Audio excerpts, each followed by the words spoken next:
But motherfuckers are just taking it too far. I don't know why or how everybody got this goddamn sensitive. You know who hates me the most? The transgender community. Oh yeah, these motherfuckers. I mean, I didn't realize how bad it was. These motherfuckers, I was really mad about that last Netflix special.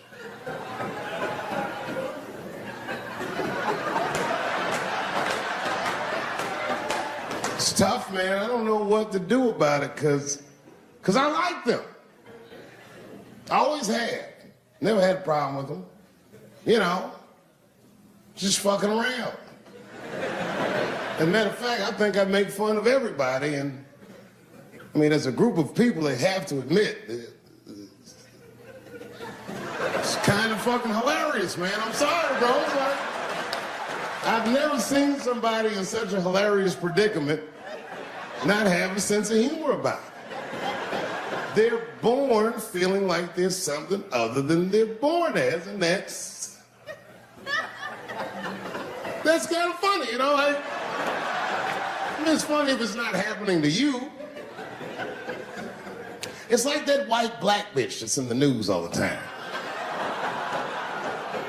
Rachel Dozer.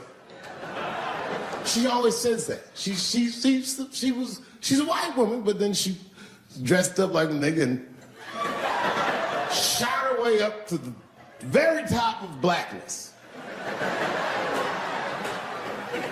And I always wanted to meet her just so I could understand. I just wanted to like have dinner with her so I could just look in her eyes and call her a nigger to her face. The fuck is that bitch talking about? I identify black. That is trans talk, lady. Stop biting. Stop biting. There's a big difference between her and a trans. The difference between her and a trans is I believe transgenders. I don't understand them either, but I know they mean what they say. Them niggas cut their dicks off. That's all proof I need. I've never seen somebody just throw their dick away. Don't need it.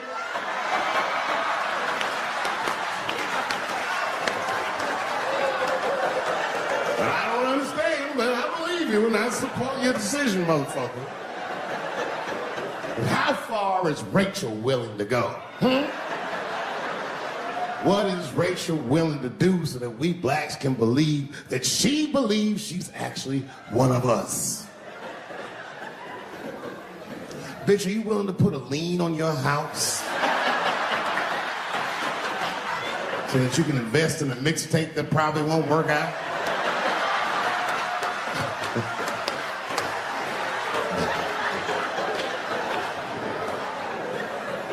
She didn't even change her name. Didn't even change her name. Her name is Rachel. I can't believe in that name.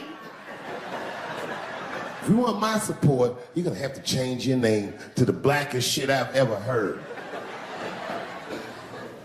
But you're gonna have to change your name to Draymond Green. I don't know a blacker name than that. That shit is black on paper.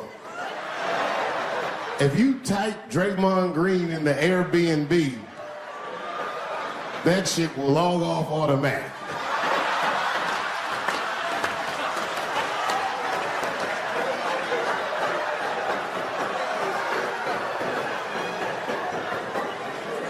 And people get mad, bro.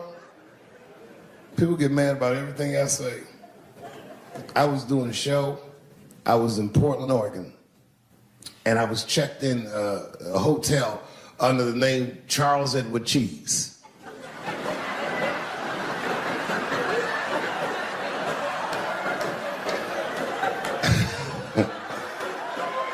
I came back to my room late at night, and there was a note, it was like a letter on my desk. It was addressed to Mr. Cheese.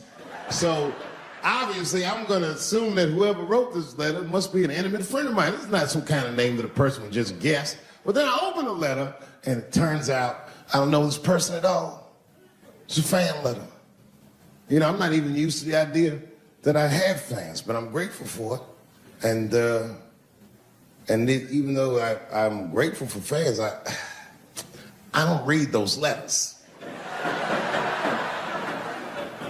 It'd be nice if I did, but realistically, it's like, what am I, Santa Claus, nigga? I don't have time for this. Got shit I want to do. I'm trying to chill. Read all these dreams and wishes from strangers, but I read it. I'd already opened it. So I just read the whole letter. And you know what, man? Whoever wrote this letter truly loves me. I mean, they were really fucking nice in the letter. And then they described to me what it was like to come to the show, how excited they were, how much fun they were having. And then they said that when I got to my jokes about transgenders, that they were, quote, devastated. Because it turns out that whoever wrote the letter was transgender. Now, I'm going to be real for a second. As a policy, you got to understand, I never feel bad about anything I say up here.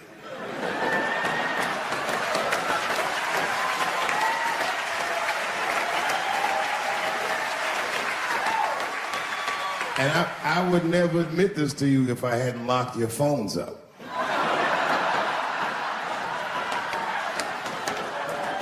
But it was the weirdest thing. Like, when I read this letter, this shit made me feel bad. I didn't feel bad about what I said, you understand? I felt bad that I made somebody else feel bad. To be honest, I don't even know what I said that upset that person. I have so many transgender jokes.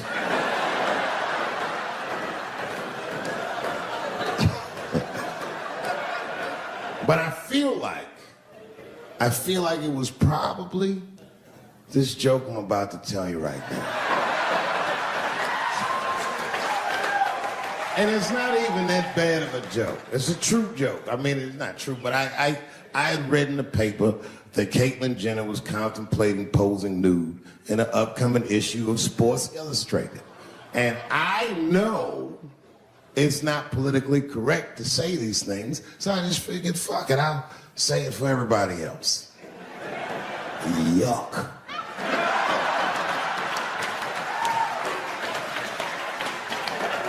You know, sometimes I just want to read some stats. I don't know why you're gonna cram some man pussy in the middle of the sports page like this. I just didn't think that was the place for it. But I wasn't saying anything like Caitlyn Jenner's a bad person. I'm not mad at her for doing it. Not even mad at Sports Illustrated. If I'm mad at somebody, I'm probably just mad at myself. You understand? Because deep down, I know that I am not strong enough to not look at those pictures.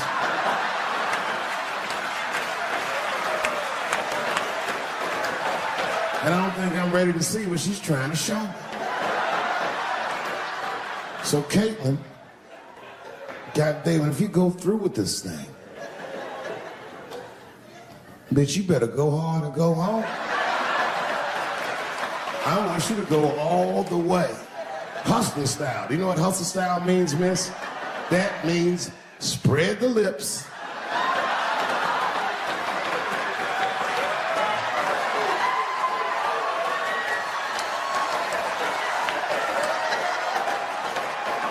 I hope she spreads her lips and there's an itty bitty dick inside. Ah! The show is behind the curtains.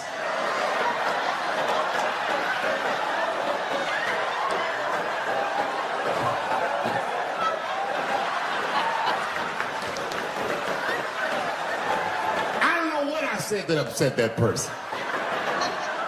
But I'm gonna tell you something.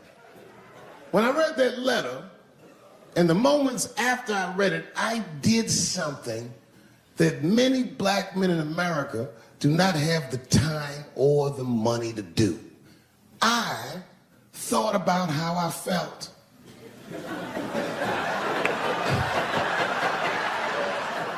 I asked myself a very basic question that I don't think I ever directly contemplated. I said, man, Dave, if you're writing all these jokes, do you have a problem with transgender people? And the answer is absolutely not. The fuck do you guys think I am? I don't understand all the choices that people make. But I do understand that life is hard and that those types of choices do not disqualify you from a life with dignity and happiness and safety in it.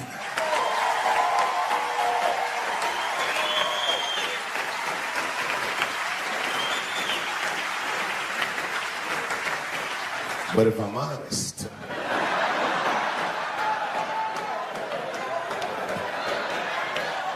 my problem has never been with transgender people. My problem has always been with the dialogue about transgender people. I just feel like these things should not be discussed in front of the blacks. It's fucking insulting, all this talk about how these people feel inside. Since when has America given a fuck how any of us feel inside?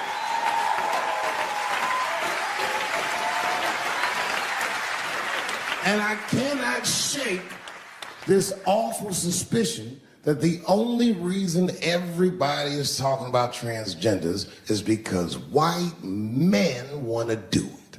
That's right. I just said that. If it was just women that felt that way, or black dudes and Mexican dudes being like, hey, y'all, we feel like girls inside, they'd be like, shut up, nigger. No one asked you how you felt. Come on, everybody, we have strawberries to pick. It reeks of white privilege. You never asked yourself why it was easier for Bruce Jenner to change his gender than it was for Cassius Clay to change his fucking name?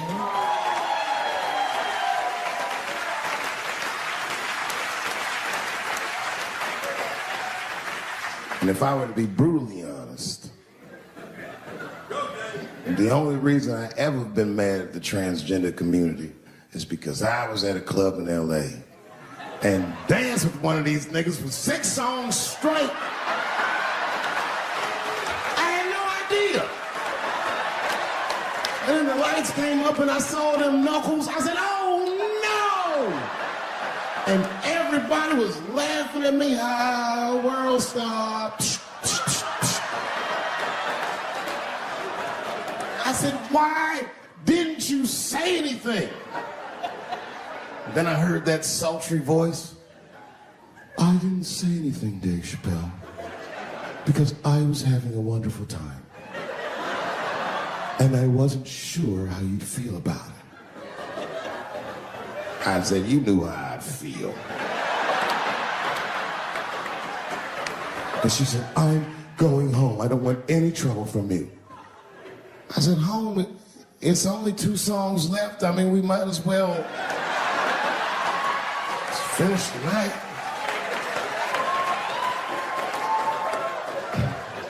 And we ended up having breakfast together. Oh, grow up, that doesn't make me gay. I just titty fucked her. His titties are as real as any titties in LA. It's 2 o'clock in the morning, I was just borrowing a little friction from a stranger. Whoops!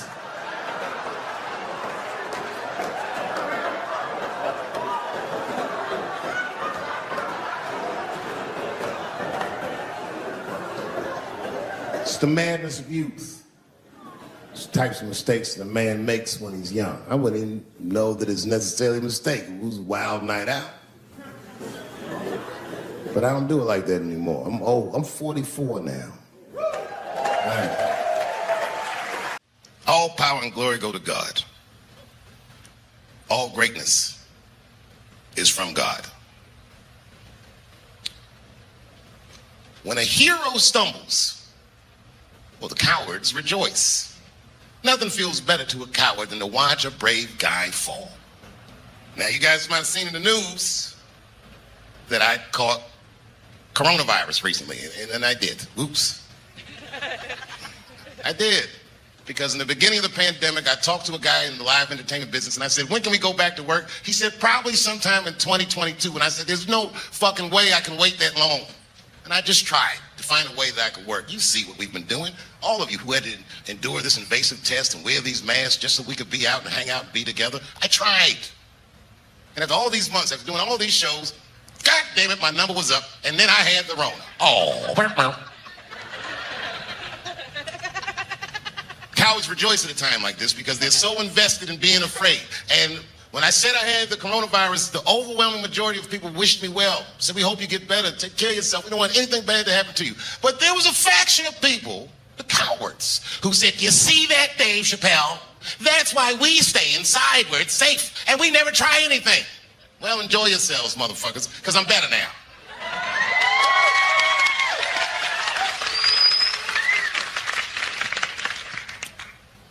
Years ago, a man named Edward Snowden came to notoriety. Do you remember him? Edward Snowden was a whistleblower. How people feel about him is a split decision. Is he good or is he bad? Was he right or was he wrong? I don't know.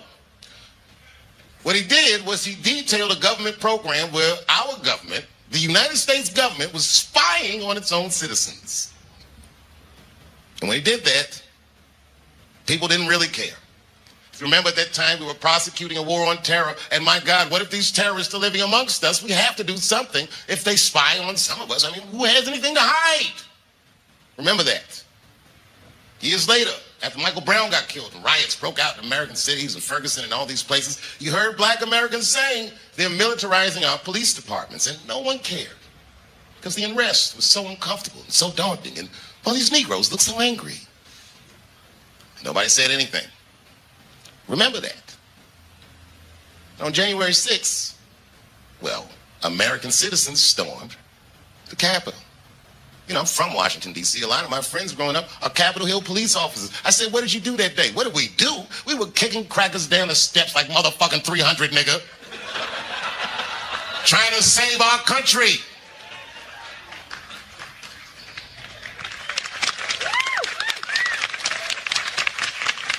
Watch the tapes. Watch that crowd that told Colin Kaepernick he can't kneel during a football game, try to beat a police officer to death with an American flag. Look at that shit. Take that nigga lesson. Take this nigga lesson. What was Edward Snowden talking about? Who is the terrorist now that they're looking for? It's you, not me. Not my black Muslim ass. It's you. Who are they militarizing the police for? They didn't call the National Guard on my black ass. It's you. That's what white people did. They felt what black people have been feeling for 400 years. For 30 minutes, stormed the Capitol and rubbed their shit on the walls. They carried a fucking Confederate flag through the rotunda. The Confederate Army didn't even do that. Motherfuckers, you went very far. There was a simple question. Do you have a country or not? And you said no. My God, man, we're in quite the pickle, aren't we? If you could solve a black American's problems, this country would have no problems. You're so busy talking about pronouns and this, that, and the other, but this is a very basic wrong. They kidnapped us. They brought us here. They treated us like shit. And all the time that they did that, they were afraid that we would do what you would do in the same situation. But did we storm the halls of the Capitol and rub our shit on the walls? Well, of course not. If that would have worked, we would have tried it. I know how to solve my problems. You need to know how to solve your problems. You need to know where your power lies. You are Americans, so your power lies in each other.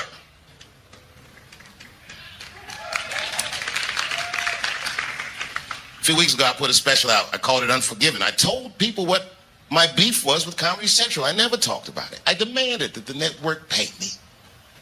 Many of my peers laughed at me because that's a ridiculous thing to demand. They said, well, you signed the contract, so what are you even mad about? Here's the thing. I'm very good at minding my own business. And the trick to minding your own business is knowing what is your business. And these people that talk about me, these cowards that rejoice, well, they don't understand what greatness looks like. I never asked Comedy Central for anything. If you remember, I said, I'm going to my real boss, and I came to you because I know where my power lies. I asked you to stop watching the show, and thank God Almighty for you, you did. You made that show worthless because without your eyes, it's nothing.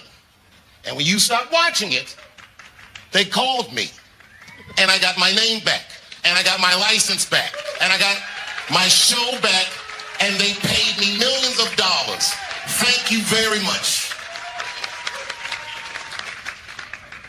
When I took 12 years off and you put me right back on top when I came back, I couldn't thank you enough. You have kept me free. I have not had to do what so many of my colleagues have to do because of you. I have no idea what dicks taste like. This is a very important moment. I want to thank Ted Sarandos at Netflix, the CEO who had the courage to take my show off its platform at financial detriment to his company just because I asked him. And I want to thank Chris McCarthy of CBS Viacom. This guy is younger than me, and like most people younger than me, has an interest in making the past right, and did something that was very courageous. And finally, after all these years, I can finally say to Comedy Central, it's been a pleasure doing business with you.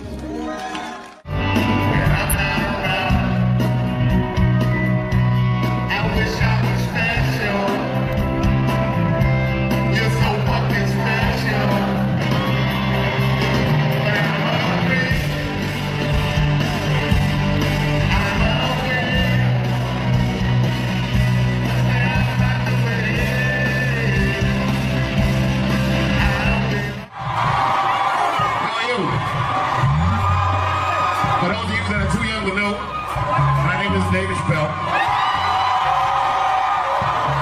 And it's my honor to be here tonight at Erykah Badu's birthday celebration because we are still booming. Why else stop playing? Keep going, keep going. Have you ever seen it before? Would you believe after all these years, I'm still dope? I'm not talking, it's real talk. Hold up. Can I kick it? Don't stop me. The band is afraid to commit. Y'all niggas got to commit. Can I kick it? Can I kick it? Can I kick it? All right, I will, check. I turned 42 my last birthday. I was happy to beat some distance.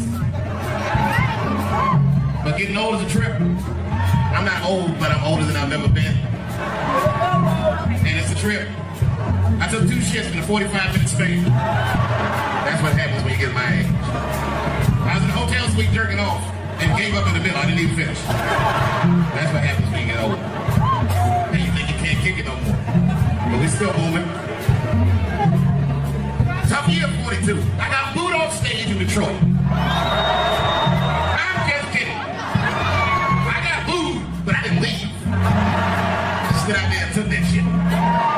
It's a long story, but the moral of the story, RC, never smoke weed with rappers. There might be something in that shit. You might have seen it on TMZ that said Dave Chappelle was on stage drunk. I'm like, no, I'm drunk. No, that's not what it was. The crowd was looking crazy, I couldn't get it together, and a lady screamed out in the back, I want my money back, Dave Chappelle. She said, fuck you.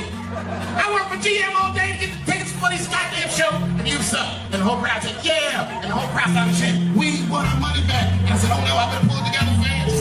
I said, good people of Detroit, hear me and hear me now.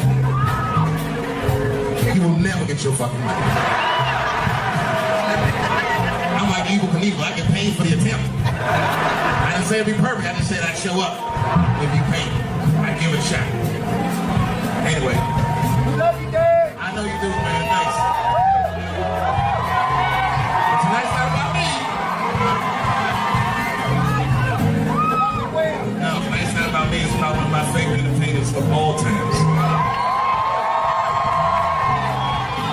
You know, I can honestly say, I love this person. You know I know I love this person? Because when you love somebody, they make you want to be better, don't they? She brings out the best in everybody that knows her personally. And she brings out the best in every crowd I see her stand in front of. So in the crowd, can we kick it? Well then, ladies and gentlemen, make some noise. Make some real noise. Miss Erykah Badu.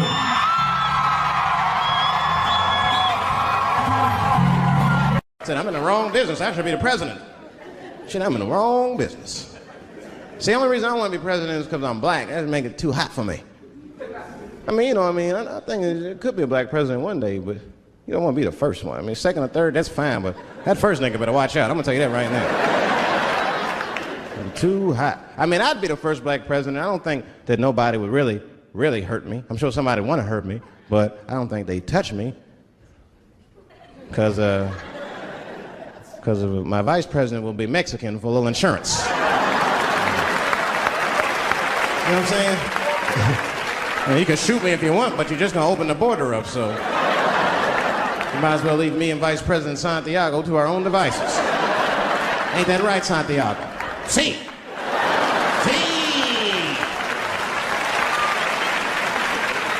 Elian can stay. Don't worry, I don't got no Elian jokes. All I'll say about Elian is thank God he's Cuban. Because if he was Haitian, you'd have never heard about his ass.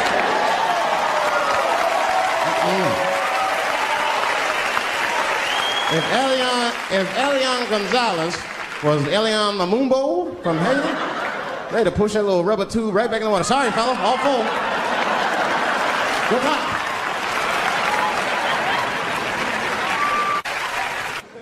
Scared to death of these police.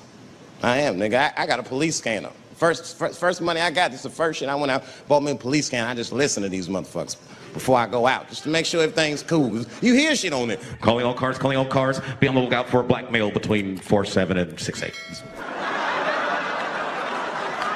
Staying in the crib tonight, fuck that. Gotta work on that alibi for a minute. Every black person needs an alibi. I do them impromptu joints. If I'm by myself and need out, I'll just open up the windows in the apartment, turn all the lights on, start beating off right in the window. Look at me. Hey, everybody, look, it's me, Dave Chappelle. I'm crazy, I'm jerking off. Note the time, motherfuckers. It's 2:35. Look at me, I'm jerking off in the window, 2:35. Comedian Dave Chappelle is June 10th. Note the time.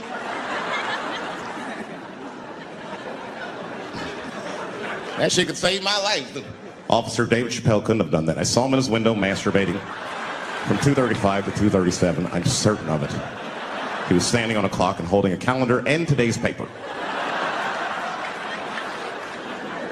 Fuck, I need an alibi. I can't be no celebrity. This shit is just the worst. I'm seeing it. I see why stars are crazy now. These motherfuckers. I went to Disney World with my kids, which is a big deal for me. I don't get to see my kids so much. I do Chappelle Show 20 hours a day. Sleep for like half an hour, raise my kids for 10, 20 minutes, and I go back to work. Now, this particular day, I got to hook up with the kids. We went to Disney World. Everybody at the park. Fucking everybody. Hey! Rick James, bitch! Hey, I'm Rick James, bitch! It's like, hey, man, hey. You mind not calling me a bitch in front of my kids? Time out, motherfucker. We take a day off. Even Mickey Mouse did it. I said, this is the most unprofessional shit I have ever seen in my life. Rick James, bitch. Oh, I was fed up. I caught that motherfucker with an uppercut. Bop! Knocked his head clean off. Everybody was screaming. Oh my God, oh my God. Mickey Mouse is Mexican. That's the thing, there's so much stuff to worry about. You know, the more you know, the more you don't know and shit. You know, like a lot of people be telling me, Dave, you know, you just gotta relax. The racism thing be bugging you too much. I be thinking about it. Sometimes shit'll happen. You know, a lot of black people can relate to this. Have you ever had something happen that was so racist that you didn't even get mad? You were just like, God damn, that was racist. That was racist. I mean, it was so blatant, you were just like, wow. Like, almost like it didn't even happen to you. It was like a fucking movie. That was like you was watching Mississippi Burning. Wow. That happened to me. I was in Mississippi. I was in Mississippi doing a show, and I go to the restaurant to order some food, and I say to the guy, I say, I would like to have, and before I even finish my sentence, he says, the chicken. I said, what the fuck? I could not believe it. Could not believe that shit. This man was absolutely right. I said, how did he know that I was gonna get some chicken? I asked him, I said, how you know that? How did you know I was gonna get some chicken? He looked at me like I was crazy. Come on, buddy. Come on, buddy. Now, everybody knew as soon as you walked through the goddamn door, you're gonna get some chicken. There's no secret down here that blacks and chickens are quite fond of one another. And then I finally understood what he was saying, and I got upset. I wasn't even mad. I was just upset. I wasn't ready to hear that shit. All these years, I thought I liked chicken because it was delicious. Turns out I'm genetically predisposed to liking chicken. I said, it's whack. I got no say in the matter. I got ruined chicken for me. I'm scared to eat it in public. I want somebody to see me and say something. You know what I mean? Like you be eating some chicken.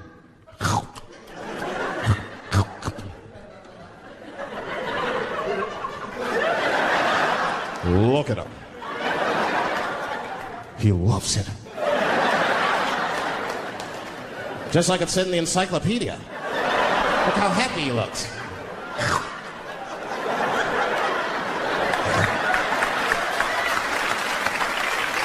Sometimes you will be too much to deal with. And show business be crazy. That's where the cultures really collide. Show business bring a lot of races together. Sometimes it works, sometimes it don't. This is one thing that happens that's funny. You know, sometimes I'll be on a business call, right? You know, like with a lawyer or something. You know, my lawyers be white. And like we'll be on a call, right? And they'll be like, oh, okay, Dave, we're gonna close the deal. Is that fine with you? I'll be like, yeah, that's good for me. Great. You have a good weekend, Dave. I'll be like, all right, you too, man. Peace. Oh, all right, bye-bye.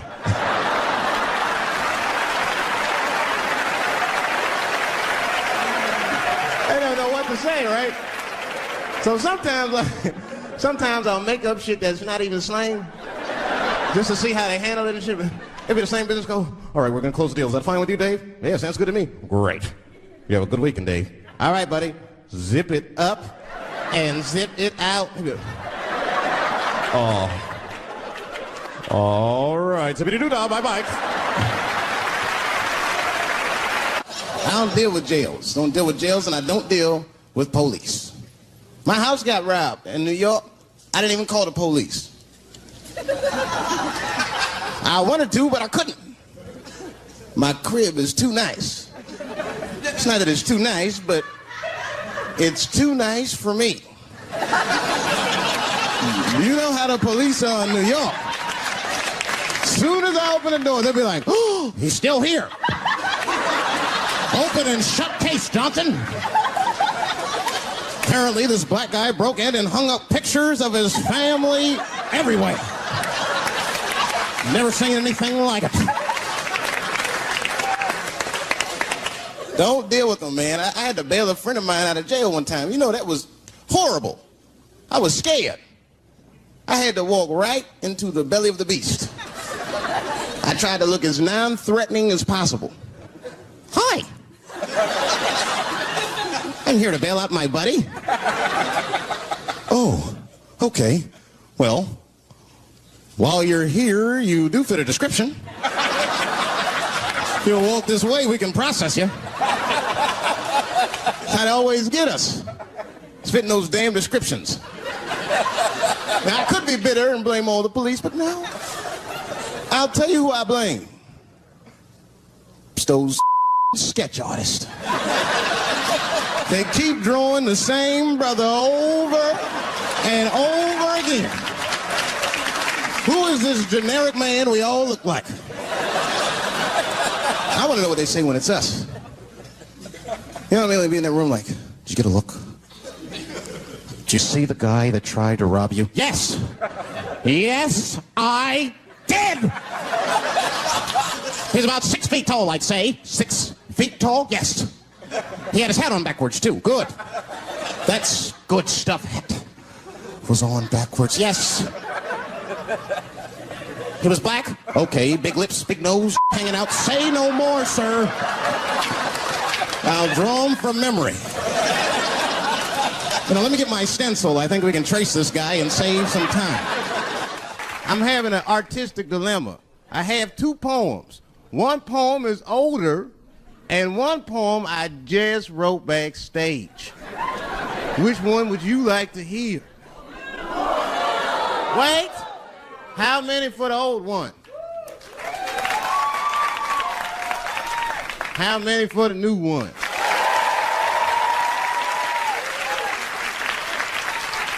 All right, so remember, if it sucks, you ask for it.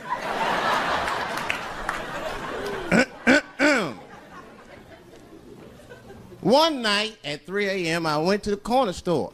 I forgot why. Oh, that's right, I wanted a bite. I had the munchies because I was high. The store is owned by Mr. Fong, and every day he sees me, he does me wrong. He's Korean. Now, I'd never say I hate all Korean people. I haven't met all Korean people. That hate talks for savages.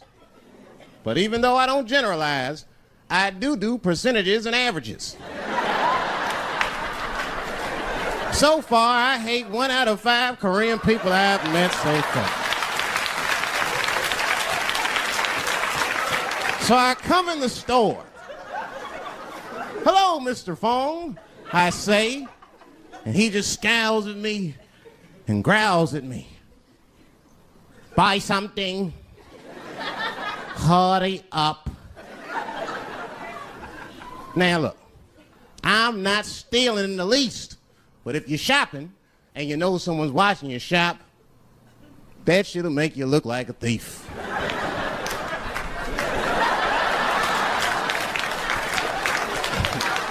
Miss Fong said, hey, I've been watching you since you came in the door. Buy something now or get out of my store. Now I couldn't take it anymore. Hey, I said, raising my hand, get your fingers out of my face, Chinaman. Mr. Fong said, hey, what make you think I'm Chinese? You must not know what you're saying. You made a mistake, Brackman. Mr. Fong is Korean. Now I was wrong. I said, Mr. Fong, I'm sorry to offend by mistaking your race. But you gotta admit, if it was a Chinese look-alike contest, your ass would place. You're a dead ringer for a Chinese. But don't be mad at me. I didn't mean to offend you in the least. You know, some people say all black people look alike. We call those people police. Thank you. Just one time racism saved my life, man. I was on a plane. I was coming from overseas, and I don't know how this guy got a machine gun on the plane, but he stood up, man. He said, everybody get on the fucking ground. Nobody look at my face. I started freaking out. Because he was Chinese. I was like, why is he talking like that? He was screaming and crying. I was the only brother on the plane. Well, I thought I was the only brother. I looked over, there was one other black dude. He's from Nigeria. I looked over at him, he was looking right in my face, man. He didn't say 2 words to me, he just looked at me, he was like...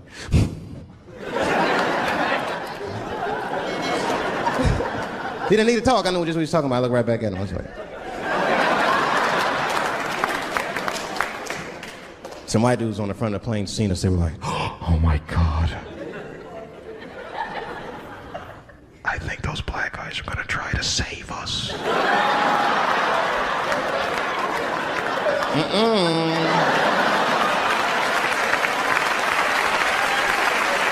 We were just communicating that we understood the situation. We were both seeing the same thing. What we understood was simple. Terrorists don't take black hostages. That's the truth. I have yet to see one of us on the news reading the hostage letter and shit. They is treating us good. We all chilling and shit. I'd like to give a shout out to Ray Ray and Big Steve and Central Newport.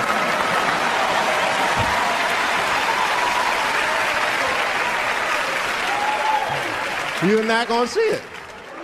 And terrorists are smart, they know what they're doing there, you know. They terrorists. They know it's black people's bad bargaining chips.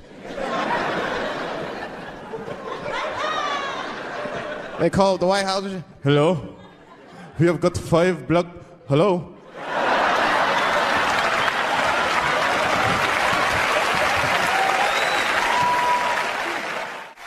There's too much shit out there to stress you out.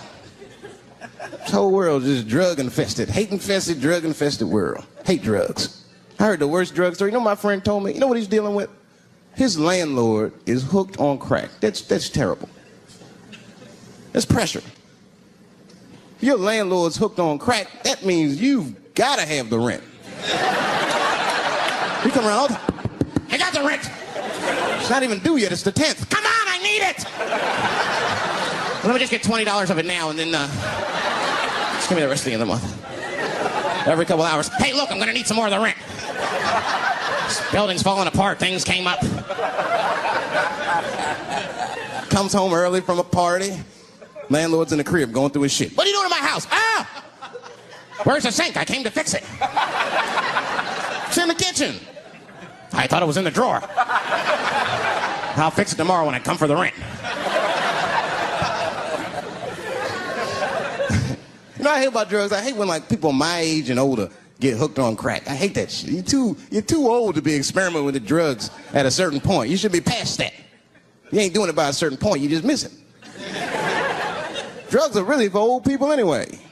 You 75, you've earned the right. Shit, if I was 75, I'd do coke, heroin, everything. I wouldn't give a fuck. I'd be walking down the street, they'd be like, boy, that old man is tripping.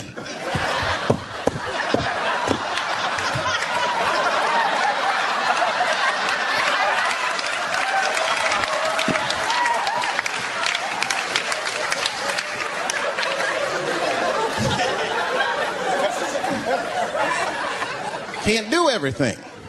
Maybe weed. If you're gonna do something, do a little weed. Smoke some weed. Weed's not as bad as everything else. So weed is a background substance. You know what I mean? You can smoke some herb and still function.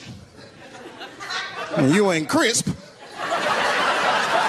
but you'll function. Nothing higher than weed, though. I made that mistake one time. I was at a party, some guy gave me some shit. He's like, here, man, take this. It's fucking mushrooms. I took it, I forgot all about it, you know. Then a couple days later, I found that shit in my pocket. I'm thinking, why not? Because I'm thinking it's like weed, some background shit. I planned my whole day out like it was weed. I'll chew this shit up, then I'll go to the barbershop, get my hair cut, and then I'll see a movie. I chewed it up. So far, so good. Then I was in a barber shop like an hour later. And it's funny because I was just thinking to myself, I was like, ooh, this stuff sucks. Tastes like athlete's foot. I feel sick, but I'm not really high. Then I looked in the mirror.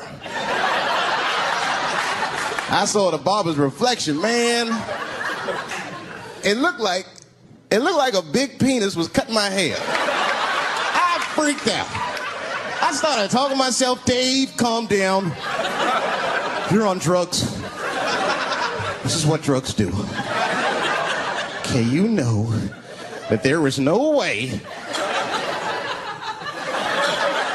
that a penis can cut hair.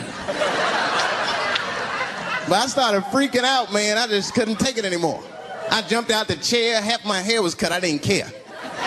I didn't, I just gave a barber a handful of money. It was weird, the balls opened up. Anyway, I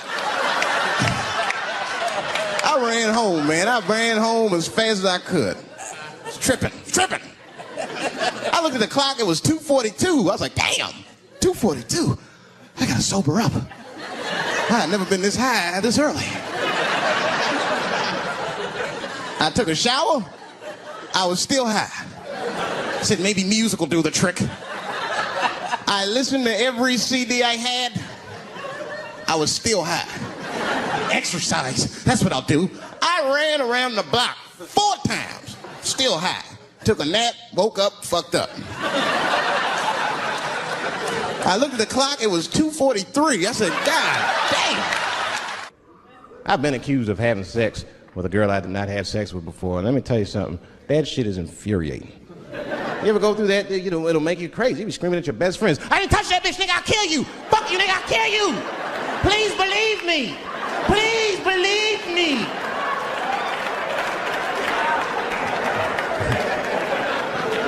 But Clinton didn't do it like that, did he?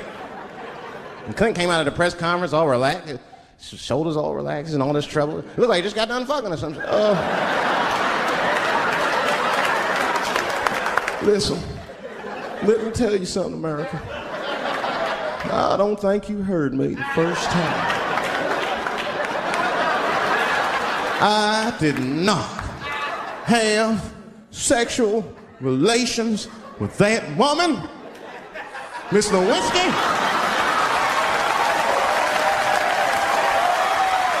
You know he did it.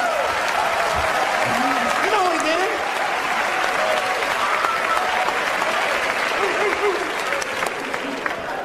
Everybody knew what that finger smelled like. Nobody cared. Nobody cared. We all watched.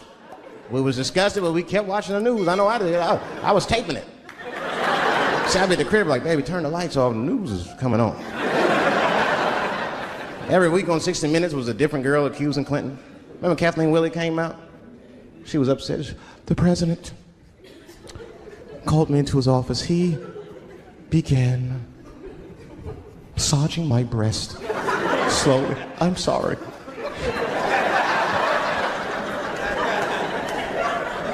And then he placed my hand on his genitals.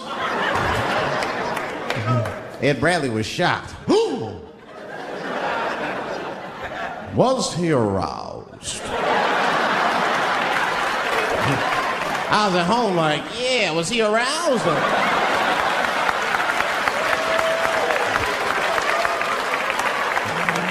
And then Ed Bradley looked right in the camera. He said, don't bust that nut yet. We'll be right back.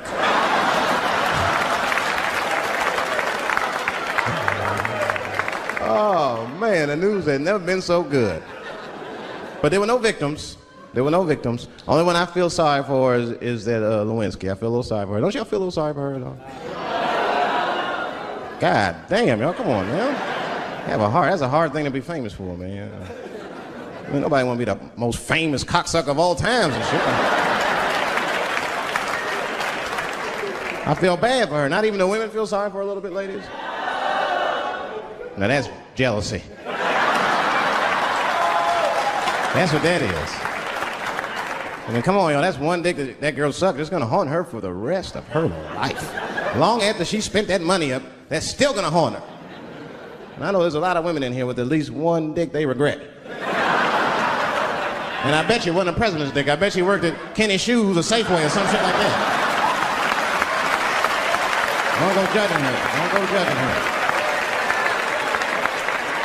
See, we gotta stop judging people. That girl was young, and she made a mistake that young girls make.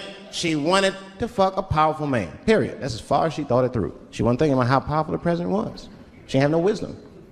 An older woman would have helped everybody. An older woman would have been in there, you know, you should lower taxes. You know what I'm saying? Do this song. You know, that's just my grandmother used to sing that when she cleaning up. That's a Negro spiritual. Black work song. Not everybody know about that. I know. See, white people, you guys might whistle when you work. You dig? But that's how you can tell what kind of work we're actually doing.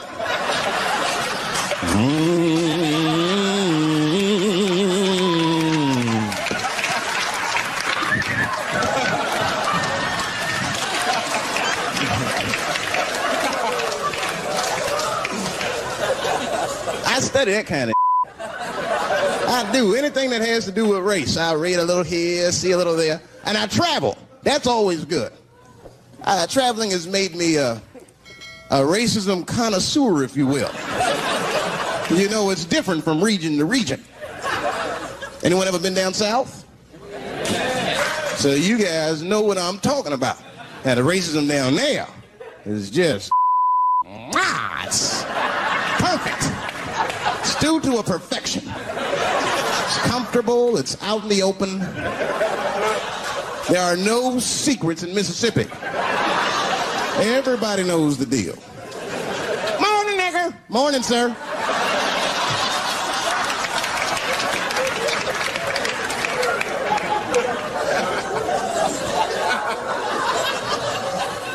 Not up here. You hit the big cities, man. It's different. It's always a secret. And we should do like them. We should keep our shit on open, then a little. I mean, with limits. You don't want to say whatever comes to your mind. That might be a little much. White dude be walking down the street minding his business, and the brother walk up to him, hello, you white oppressor, you slave master rapist of Africa. Why, hello, my big lip spear chucking friend. Touche, hunky. So, Whitey, what did you do today, huh? Oppress a new land and make the people there Christians against their will? What did you do, fella? Burn those big black lips on a crack pipe as you missed your job interview? Easy, Whitey, you're cutting deep. All this chit-chat has got me thirsty. If you will excuse me for a moment, I'm going to go to the Korean store and get something to drink. Chilling. Hello. You slanted-eyed, ruining the economy in our neighborhood by opening stores and taking the money out of the community. Chink. Well, good afternoon, you browse around but never buy anything, suspicious-looking nigga. After a while, that might be too much.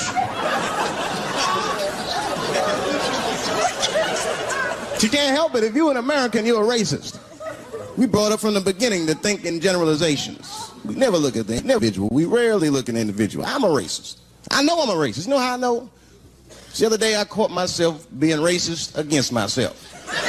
There's so much going on, I got mixed up. Forgot whose team I was on.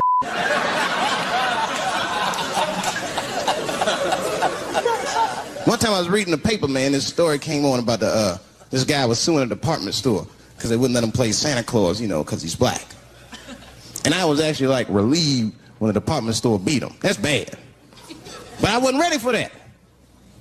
I wasn't ready for the idea of a black Santa Claus, man. That would suck. So we wouldn't get our presents till the 28th, 29th. Sorry I'm late, kids. Santa got caught up with some in Vegas. I had to sell some toys to get back, shit. Where them cookies at?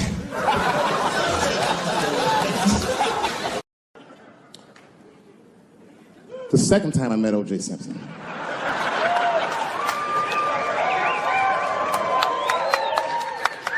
Was right after the trial of the century.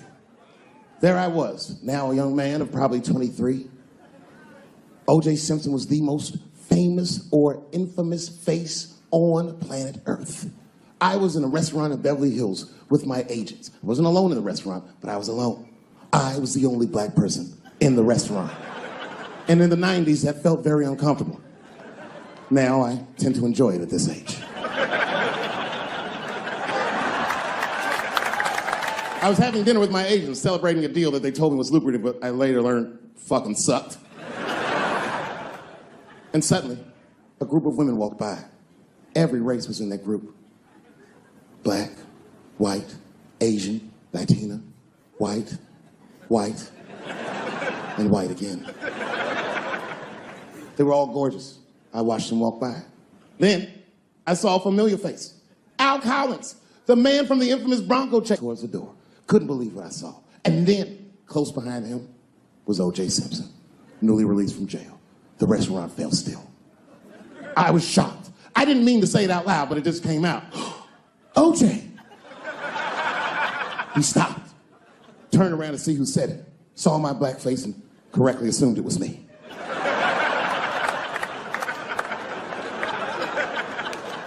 I was sitting in the corner of the booth. He leaned over all the white people I was having dinner with and shook my hand. How are you, young man? He looked in my eyes, and I could see in his eyes that he didn't remember meeting me the first time. And then he walked away. And I looked back at my agents, and all of them had nothing short of disgust on their faces. And the only one with the courage to voice their disgust was a woman named Sharon, who used to represent me. How could you, she said. How could you shake hands with that murderer? I said, Sharon, with all due respect, that murderer ran for over 11,000 yards.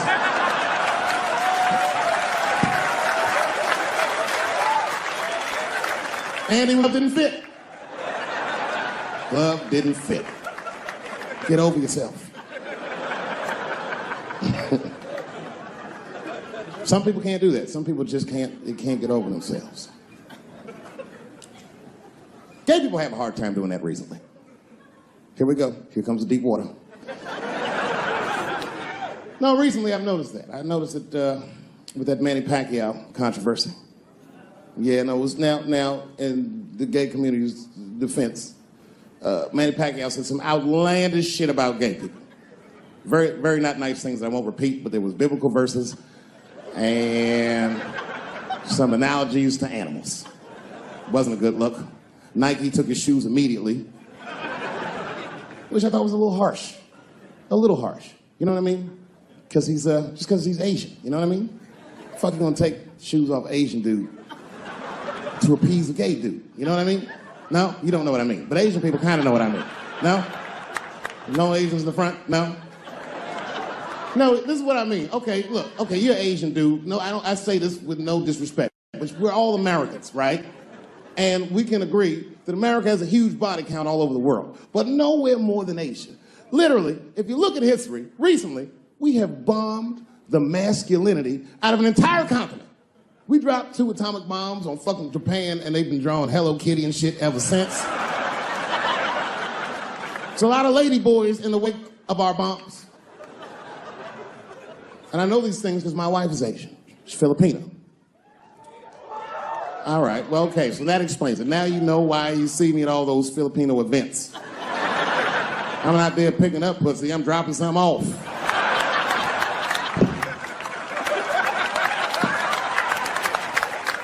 I take my wife to all that shit. I took my wife to see Pacquiao fight Mayweather. We sat ringside, okay? That was a quiet car ride home. That's what that was. But if you know what's popping in the Philippines, you know that they got a whole generation of kids in the Philippines growing up without their mothers. Yes, a lot of women in the Philippines go to the Arabian Peninsula, they come to the United back home, which is still one of the #1 staples in the Philippines economy, money that their expats send back to the Philippines. The men, on the other hand, are left rearing children, twiddling their thumbs, waiting on their wives' checks. These men have been fucking emasculated. And then suddenly, a boxer rises from amongst them and reinstates their manhood with his motherfucking fist. This is not the guy you're supposed to ask, what do you think of homosexuals? He's not your champ. Shit. That's why I don't have a sneaker deal, because if you say something that people don't like, they'll take your fucking shoes off. Throw the head. They've got the longest mental gap to bridge. That's all I'm saying. Because, you know, whenever I see one of them T's on the street, I don't mind them, but I'll be like, man, I miss Bruce. I'm sorry, guys. I'm 42. I remember Bruce Jenner. Before the Kardashians, before all that, this motherfucker was a white American superhero. It was amazing. He was beating Africans at track and field. We'd never seen anything like it. He was on my cereal box growing up. You know how much of that cereal I ate, nigga? I didn't know he was gonna do that.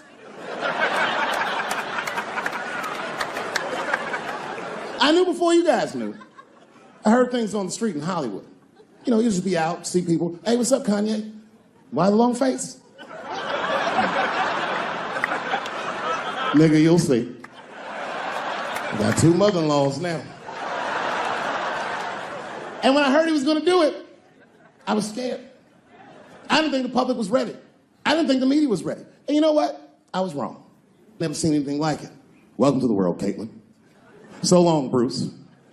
Hello. Somebody called me a nigga in traffic last Wednesday. It's so long, it takes a minute.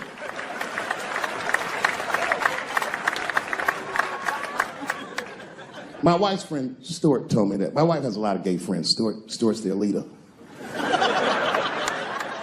She has a lot of gay friends. And I don't like them.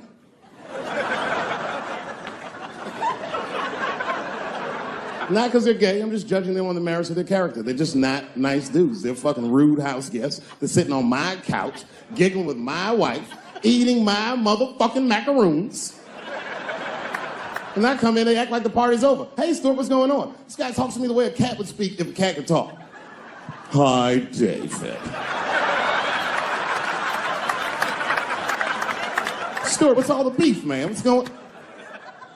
He always wants to have some kind of gay political argument. The last one was about a petition in federal court to take the words husband and wife out of the law. I said, well, why would you want those words out the law? He said, because it discriminates against same-sex couples. I was like, niggas, please save me the semantics. Just trust me, take your chips and get the fuck out of the casino. You're about to decide, talk that over amongst yourselves, and whichever one of you is gayer, That's the wife.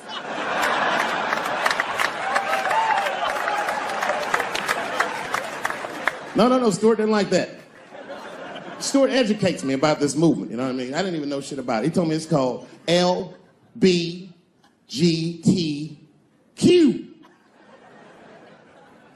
I was like, what the fuck is the Q? Does that even make sense, Q? Turns out Q is like the vowels. That shit is sometimes Y. It's for gay dudes that don't really know they're gay. You know what I mean? Like prison fags who are like, well, I'm not gay, nigga. I'm just sucking these dicks to pass the time. I'm not G, I'm Q. Ugh.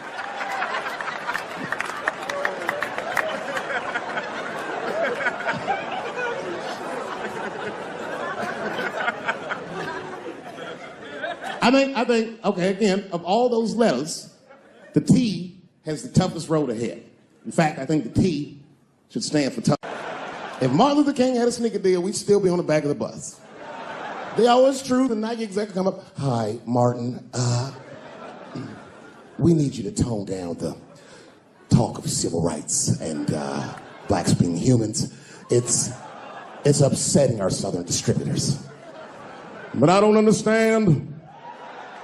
I thought that's why I had a sneaker deal in the first place.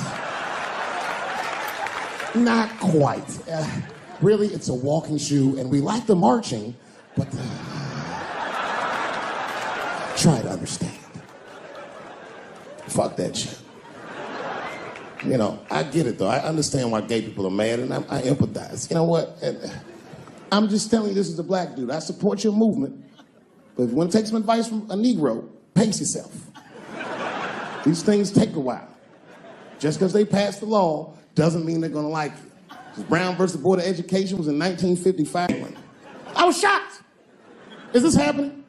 Wait a minute. Is this a time in American history where an American can make a decision for themselves? And even though other Americans don't understand it, they'll support it and let this person live a happy life? Is this what's happening? If it is, then good for America. That's Dave Chappelle, the American. Although Dave Chappelle, the black American, he was a little jealous. I was like, how the fuck are transgender people beating black people in the discrimination Olympics? If the police shot half as many transgenders as they did niggas last year, it'd be a fucking war in LA. I know black dudes in Brooklyn, hard street motherfuckers that wear high heels just to feel safe.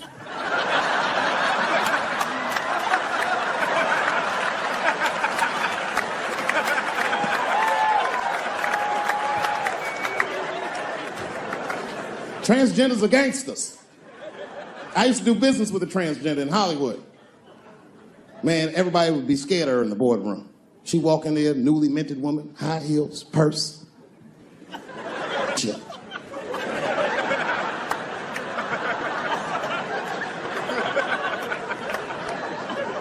And then she walked to the head of the conference table, stare at us all, reach in the purse, and pull her old dick out and throw it on the table.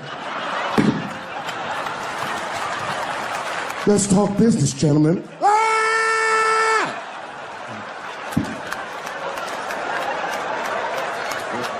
Shit is scary as fuck. If your best friend pitched that to you, you'd be horrified. Yo, nigga, let's go to the hospital and cut our dicks off and make pussies out of them shits. What? Can't we just get matching jackets or tattoos or something? Sure, that's what you want to do? There's only one way to find out, nigga. Wu-Tang, bow, bow. Let's go to the club and trick niggas into fucking us, yeah. I came here tonight because this body of work that I've done on Netflix, I'm going to complete.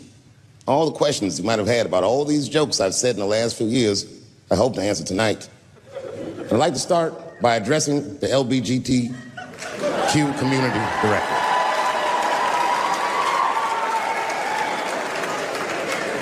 And I want every member of that community to know that I come here tonight in peace. And I hope to negotiate the release of the baby.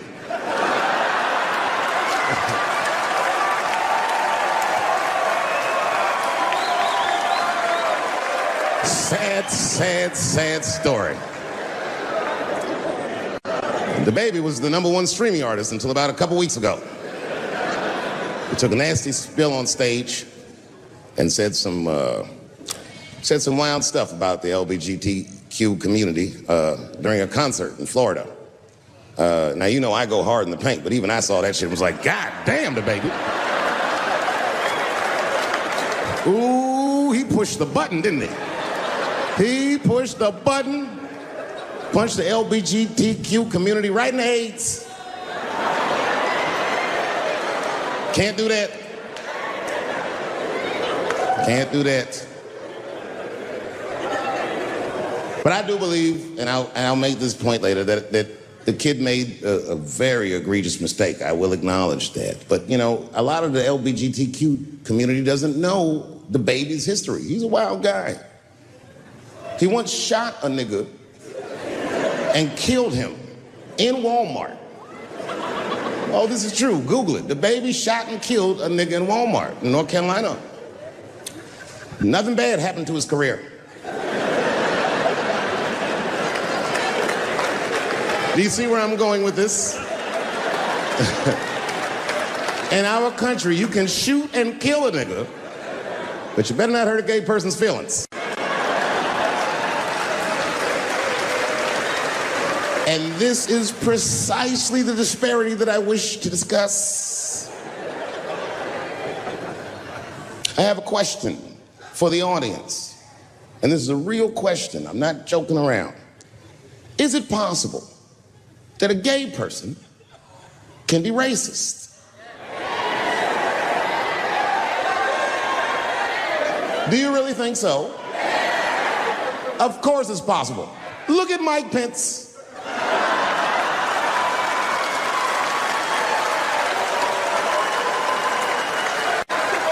Ooh, I'm guessing, but I bet you he's gay. And he's not Pride Parade gay either. He's sad gay.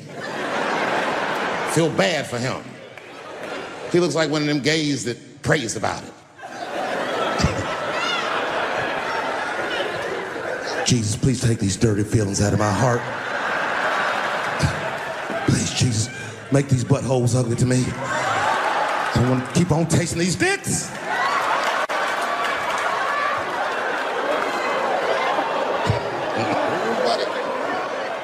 You guys are confusing the emotions. You think I hate gay people, and what you're really seeing is that I am jealous of gay people. Oh, I'm jealous. I'm not the only black person that feels this way. We blacks, we look at the gay community and we go, God damn it, look how well that movement is going. Look how well you are doing. And we've been trapped in this predicament for hundreds of years. How the fuck are you making that kind of progress? I can't help but feel like if slaves had baby oil and booty shorts, we might have been free 100 years sooner, you know what I mean? If Martin Luther King was like, I want everybody to get up on them floats, get your bodies good and shiny.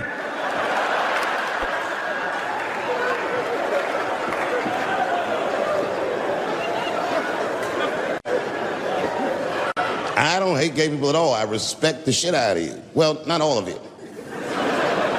I'm not that fond of these newer gays. Too sensitive. Too brittle. Those aren't the gays I grew up with. I miss them old school gays, nigga. Them Stonewall niggas, them the ones that I respect. They didn't take shit from anybody. They fought for their freedom. I respect that shit. I'm not even gay. And I want to be like a Stonewall nigga. Them old school gangster gays, them glory hole niggas, them the ones I like. These new gays don't even know what the glory hole is. It's a hole in the wall the gay contractors built. You wanna know why they put that hole in the wall? I'll tell you, there's no nice way to say it. Because when they wanna have some fun, they will put their penises in that hole and hope for the best. I respect that shit. There's a lot of courage on both sides of that hole, nigga. I'm not even gay, and I want to try that glory hole out.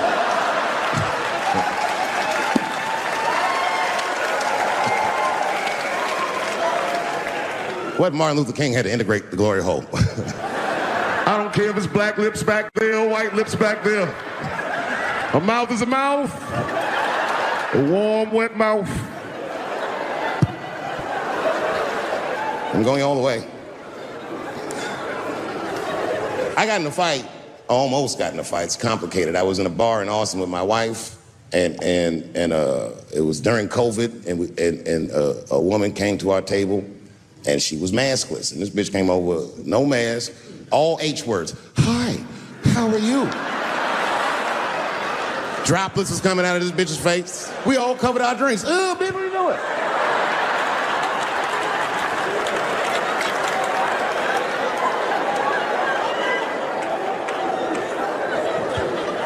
Now, I looked over at the table that she came from, and I peeped game. The men at the table were filming me.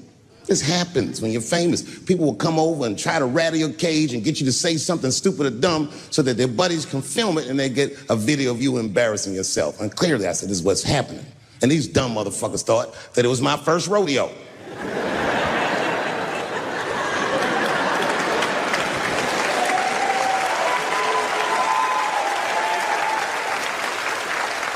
Sadly, it worked.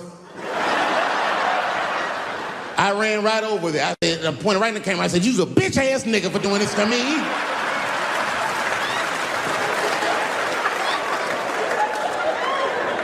And the dude was shocked that I said it. He said, oh. And when he did like this, I seen all his fingernails was painted, and I realized, like, uh-oh.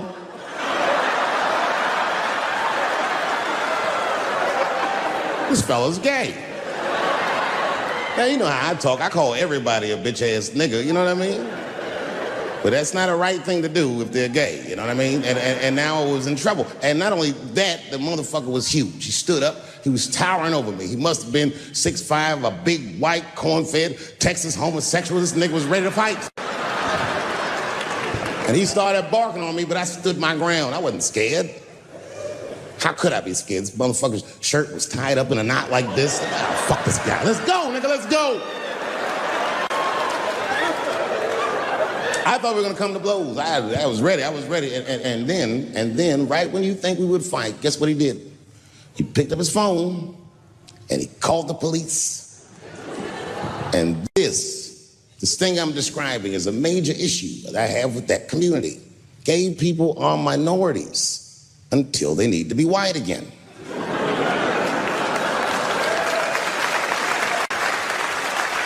I'm being very brutally honest so we can solve this problem. I'm telling you right now, a black gay person would have never done that to me. Because a black gay person knows when the police shows up, they're not gonna care who called them. They don't show up like, which one of you niggers is Clifford? We're all Clifford. I am not saying that to say that trans women aren't women. I am just saying that those pussies that they got, you know what I mean? I'm not saying it's not pussy, but that's like beyond pussy or impossible pussy. You know what I mean? It tastes like pussy, but that's not quite what it is it? It's not blood, that's beet juice. You gotta make life interesting like that, because the shit is flimsy. Life is flimsy. You think you're gonna live forever, you ain't not gonna live forever.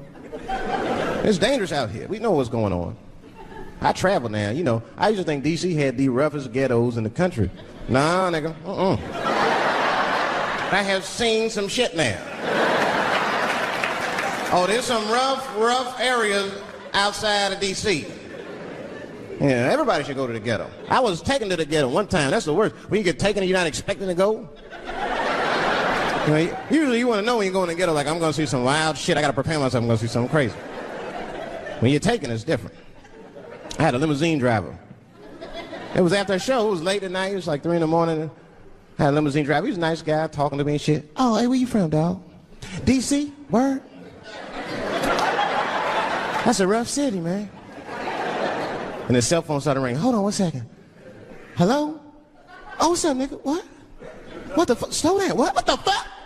No! No! No! Fuck that, nigga. Fuck it. I'm on my way.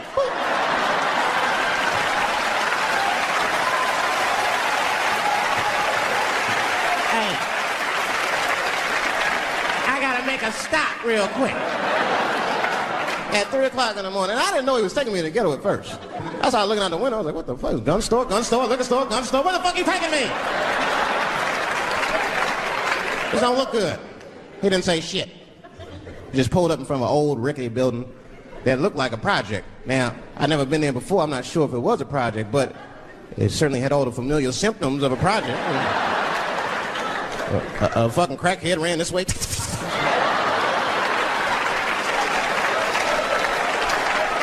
And then another one jumped out of a tree and shit. And I said, I'll be right back. And left me. Took the keys with him and just left me.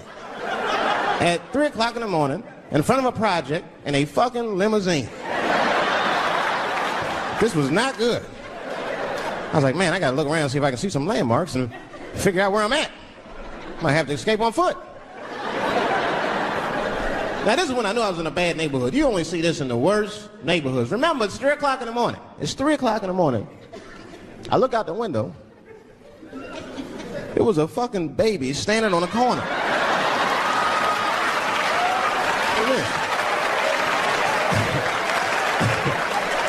And the baby didn't even look scared. He was just standing there.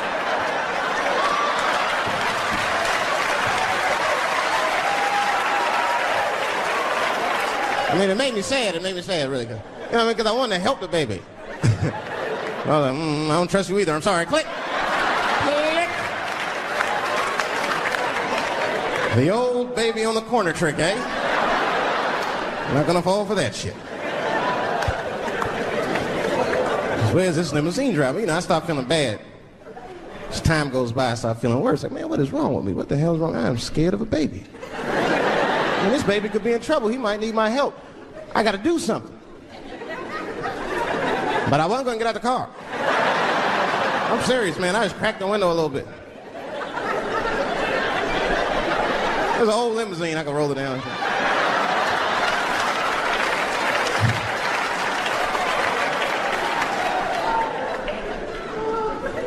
Hey, baby.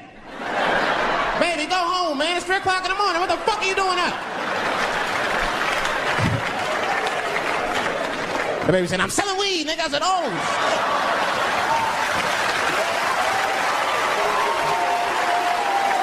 I wasn't expecting that. I'm sorry I had to buy 2 bags from him to calm my nerves. Let me get two corners. Got back in the car and rolled me a joint, man. So, that shit was scary, man. Every once in a while, like a crackhead would come up to the car and look in the window. It was like Jurassic Park and shit. He'd be looking on the car. Hey, get out of here, cracky. That baby was still standing there, man. Then I started feeling bad again. Yeah, weed make you feel guilty sometimes. You know. Man, what is wrong with me, man? I have just bought weed from an infant. I can't condone this kind of behavior. What am I thinking? I can't let the fear ruin my morals. Gotta do something.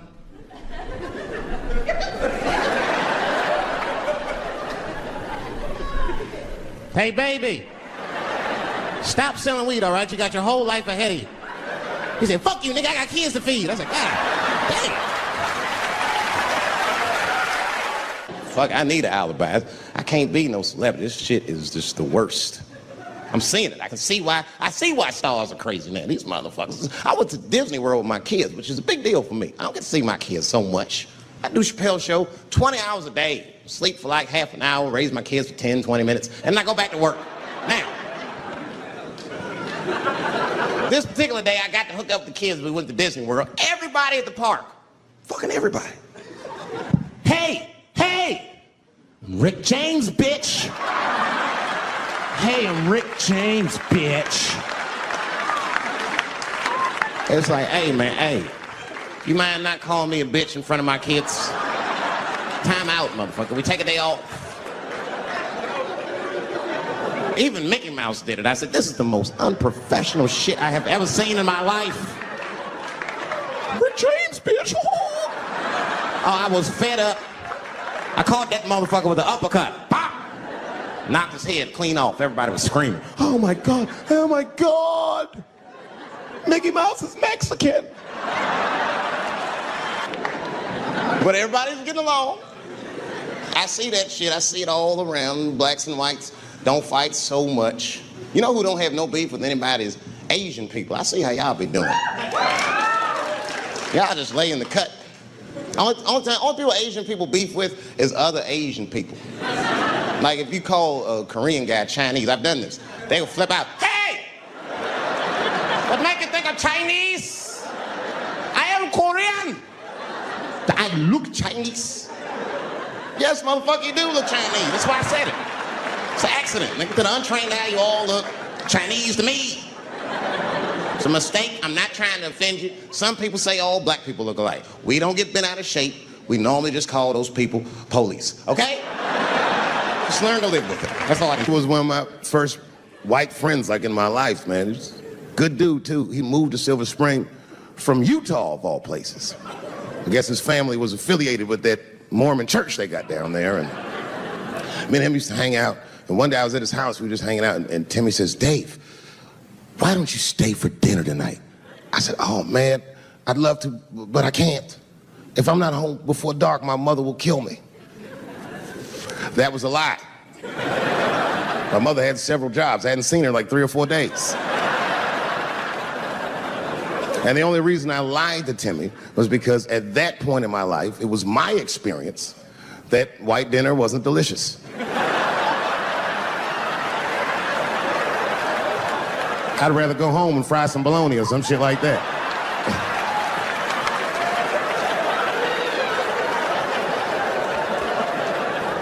But then old Timmy threw me a curveball I wasn't expecting. He said, oh, it's too bad you can't stay, Dave, because Mom made stovetop stuffing. I said, what the fuck, stovetop? Well, hold on, nigga, let me make some phone calls real quick.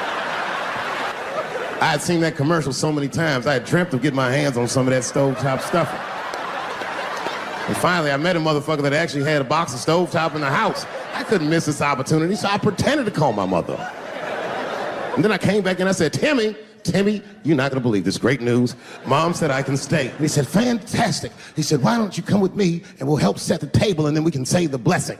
I had no interest in setting this motherfucker's table or saying these crazy ass Mormon prayers. I just wanted that goddamn stuffing. So I told him, I said, you know what, I'd love to help, but let me go wash my hands first. My plan was simple. Wash my hands slowly, and by the time I'm done, the table will be set, the blessing will be said, and all that there will be left to do is eat. Went to the bathroom. I washed my hands very slowly. I must have been in there for about 10 minutes.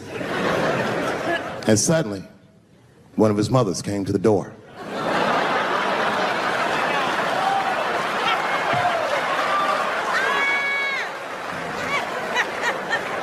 She was like, hi, David, right? I said, yes, ma'am. She said, Timmy tells me that you're planning on staying for dinner. I said, I hope that's not a problem, ma'am. She says, no, it's no problem. In fact, we'd love to have you. It's just that we weren't expecting company. And I'm afraid there's not enough stovetop stuffing for everybody. So I kicked her in the pussy. Bam! Ladies and gentlemen, I told you I'm dope, nigga. I told you what I was gonna say and you still didn't see it coming. And that's why I make the big bucks.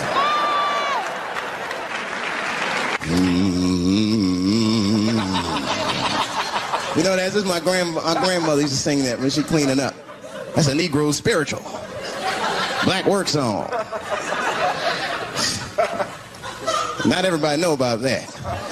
I know. See, white people, you guys might whistle when you work. You dig? But that's how you can tell what kind of work we're actually doing.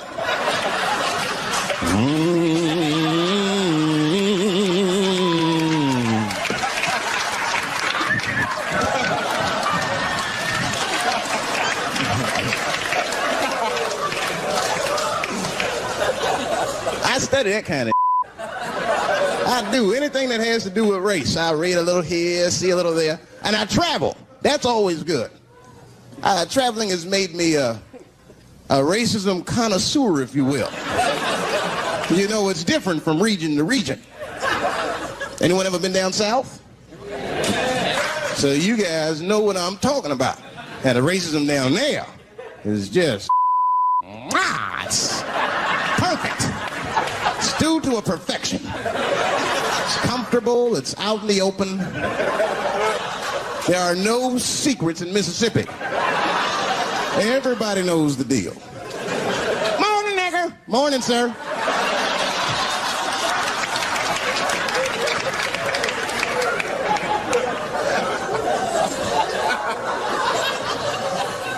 Not up here.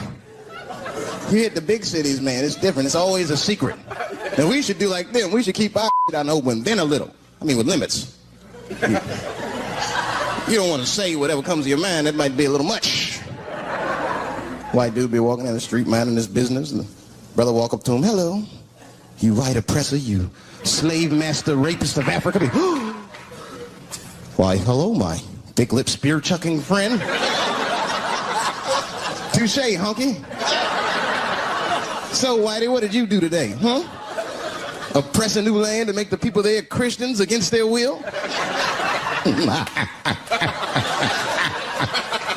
What did you do, fellow? Burn those big black lips on a crack pipe as you miss your job interview? Easy, Whitey, you're cutting deep. All this chit-chat has got me thirsty. If you will excuse me for a moment, I'm going to go to the Korean store and get something to drink.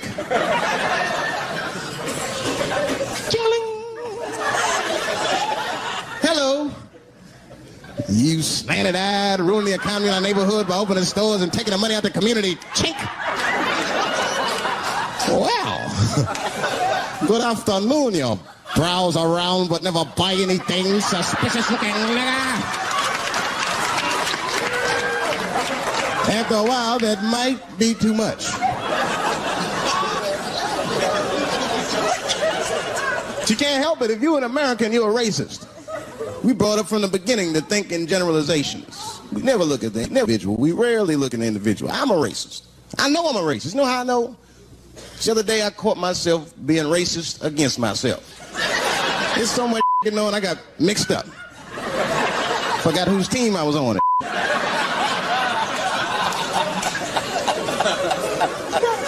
One time I was reading the paper, man, this story came on about this guy was suing a department store because they wouldn't let him play Santa Claus, you know, because he's black. And I was actually like relieved when the department store beat him. That's bad. But I wasn't ready for that. I wasn't ready for the idea of a black Santa Claus, man. That would suck. So we wouldn't get our presents till the 28th, 29th. Sorry I'm late, kids. Santa got caught up with some in Vegas. I had to sell some toys to get back, shit. Where them cookies at? I heard that when Martin Luther King stood on the steps of the Lincoln Memorial and said he had a dream, he was speaking into a PA system that Bill Cosby paid for. Do you understand what I'm saying? The point is this. He rapes, but he saves. And he saves more than he rapes, but he probably does rape. Thank you very much. Good night. Sometimes the funniest thing to say is mean. You know what I mean? It's a tough position to be in. So I say a lot of mean things. But you guys got to remember, I'm not saying it to be mean. I'm saying it because it's funny. And everything's funny till it happens to you.